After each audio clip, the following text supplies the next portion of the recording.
warahmatullahi wabarakatuh. Halo teman-teman, perkenalkan nama saya Reni Sriwidyastuti dengan NIM 2022 050102083. Saya dari Prodi Perbankan Syariah. Baik, di sini saya akan menjelaskan beberapa materi akuntansi biaya dengan dosen pengampu Bapak Muhammad Imran SEMAK. Nah, selanjutnya saya langsung saja materi pertama, join product and buy product. Di sini ada produk gabungan dan produk sampingan. Produk gabungan ialah produk yang dihasilkan secara serempak dari satu seri proses produksi dengan bahan baku, tenaga kerja, dan overhead pabrik yang sama. Ini dia beberapa karakteristik joint product. Yang pertama ada dihasilkan secara bersama dengan faktor produksi yang sama. Yang kedua, tidak ada produk yang lebih signifikan dalam nilai, semua produk dianggap setara. Yang ketiga, ada titik pisah atau di dalam bahasa Inggrisnya split of point yang memisahkan produk menjadi unit individual yang siap dijual atau perlu diolah lebih lanjut. Nah, di sini ada perbedaan produk gabungan dan produk sampingan. Yang pertama itu di nilai jual. Di nilai jual ini ada joint product yang dimana nilai jual sama, tidak ada produk utama yang jelas. Yang kedua ada buy product, nilai jual lebih rendah dari produk utama. Di buy product ini terbagi menjadi dua. Yang pertama ada produksi, yaitu diproduksi dengan sengaja.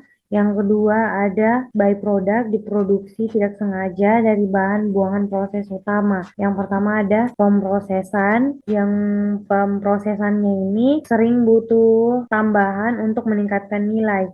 Yang kedua, biasanya dijual dalam bentuk asli, bisa diproses lebih lanjut jika ekonomis. Sedangkan produk sampingan ialah produk dengan nilai relatif kecil dihasilkan bersama produk utama. Yang kedua ada just in time, yang dimana tujuan dan manfaat just in time ini tujuannya yaitu menghasilkan produk sesuai permintaan pelanggan, menggunakan sistem tarik atau pull system, memproduksi dalam jumlah kecil untuk menghemat biaya dan sumber daya dan mengeliminasi pemborosan dan memperbaiki aliran produksi melalui sistem disiplin. Sedangkan manfaat just in time yaitu yang pertama ada mengurangi ruang gudang, waktu setup dan pemborosan barang rusak. Yang kedua ada meningkatkan hubungan dengan pemasok dan kualitas produk. Yang ketiga menurunkan biaya produksi untuk meningkatkan produktivitas. Just in time adalah pendekatan manufaktur yang mengutamakan produksi berdasarkan permintaan, bukan berdasarkan jadwal tetap. JIT atau just in time ini mengurangi persediaan hingga tingkat sangat rendah, mendukung produksi ramping dan merupakan sistem manajemen fabrikasi yang komprehensif. Sistem produksi just in time ini membeli bahan baku dan memproduksi komponen hanya ketika diperlukan dalam proses produksi. Yang ketiga, ada material costing, yang dimana biaya bahan baku dan sistem pembelian adalah seluruh biaya untuk memperoleh bahan siap digunakan, termaksud harga bahan, ongkos angkut, penyimpanan, dan lain-lain. Sistem pembelian bahan baku ini bahan baku lokal yang terdiri dari prosedur permintaan pembelian, prosedur order pembelanjaan, prosedur penerimaan barang, prosedur pencatatan, penerimaan barang di gudang, dan prosedur pencatatan utang. Masalah khusus dan penentuan harga pokok bahan baku ini, yang pertama ada sisa bahan, yang dimana dapat menjadi pengurangan biaya bahan baku, pengurangan biaya overhead, atau penghasilan luar usaha. Yang kedua ada produk rusak. Jika produk rusak ini akibat pesanan khusus, biaya dibebankan pada produk baik. Jika normal, biaya dibebankan ke seluruh produksi. Yang ketiga ada produk cacat, yang dimana produk tidak memenuhi standar namun bisa diperbaiki menjadi produk jadi. Nah, penentuan harga pokok bahan baku ini ada metode identifikasi khusus. Bahan baku diberi tanda harga pokok persatuan, disimpan terpisah untuk diidentifikasi harga tepat. Yang kedua, ada metode masuk pertama, keluar pertama atau singkatannya FIFO, menggunakan bahan baku pertama masuk untuk produksi pertama. Yang keempat ada labor controlling. Nah, Labor controlling menurut Armstrong adalah mengawasi dan mengatur tenaga kerja dalam organisasi, mencakup penguasaan kerja, pemantauan produktivitas, evaluasi kinerja, dan pengembangan keterampilan karyawan. Produktivitas tenaga kerja dapat didefinisikan sebagai suatu ukuran kinerja produksi dengan menggunakan pengeluaran atau usaha manusia sebagai tolak ukur, yang dimana yang pertama itu merencanakan produktivitas, yang kedua mengukur produktivitas, yang ketiga dampak ekonomi dan produktivitas, dan yang keempat meningkatkan produktivitas. Rencana upah intensif dan jenisnya ini, yang pertama ini rencana upah intensif, yang dimana total kompensasi dapat mencakup kontrak tenaga kerja, evaluasi kerja, dan rencana pemberian insentif. Terus insentif juga mendorong pekerja memproduksi lebih banyak dan mengurangi biaya per unit. Selanjutnya jenis rencana upah intensif. Yang pertama ada rencana unit kerja langsung dengan membayar upah di atas tarif dasar untuk produksi di atas standar. Yang kedua ada rencana bonus 100%, standar dalam waktu kurun per unit output, bukan harga per unit. Yang ketiga rencana bonus kelompok, yang dimana untuk pekerjaan tim dengan upah berdasarkan output kelompok. Yang keempat, rencana insentif organisasi, yang dimana pembagian keuntungan organisasi, partisipasi karyawan penting.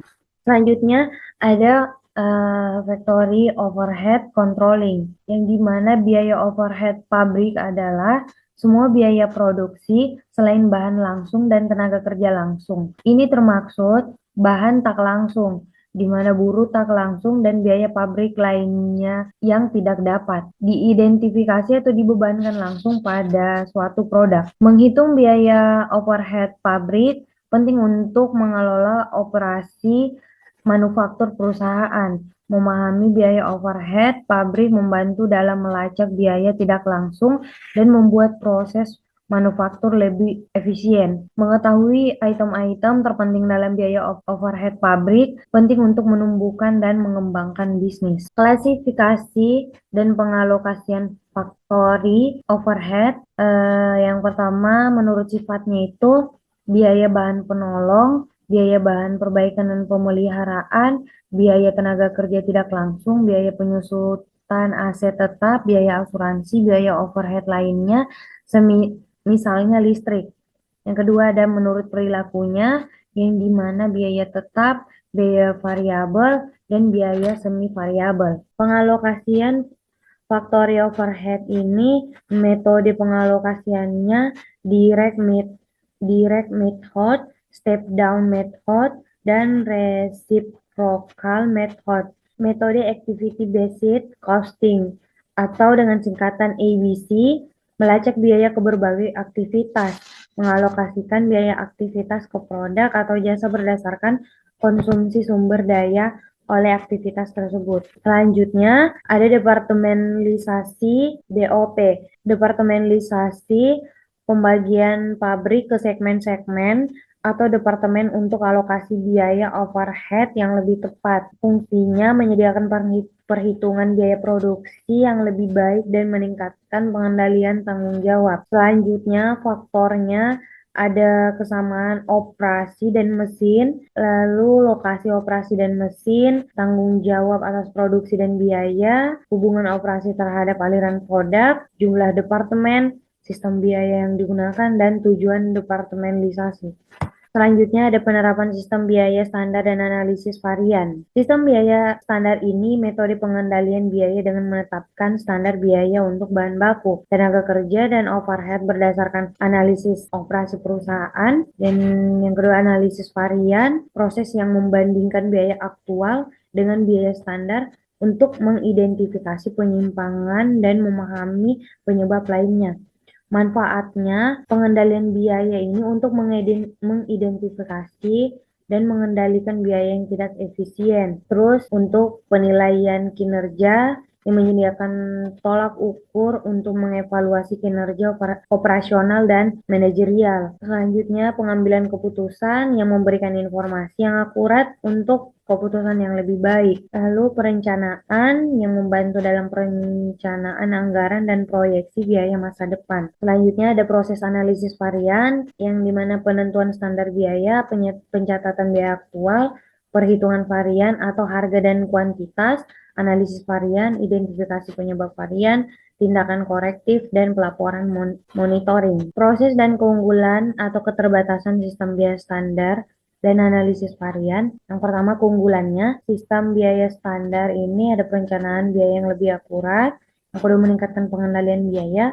Yang ketiga, menyediakan dasar evaluasi kinerja. Keterbatasannya, sistem biaya standar ini tidak fleksibel terhadap perubahan, tidak memperhitungkan fluktuasi pasar, dan membutuhkan biaya dan waktu signifikan. Analisis varian, ada identifikasi masalah cepat, pengambilan keputusan lebih baik, dan mendorong perbaikan berkelanjutan. Analisis varian untuk keterbatasan, keterlambatan informasi, kurang akurat jika tidak dilakukan dengan benar. Cara mengatasi keterbatasan, yang pertama ada perbarui standar biaya secara berkala. Yang kedua, ada gunakan metode costing tambahan seperti activity based costing. Yang ketiga, ada investasikan dalam sistem informasi real time.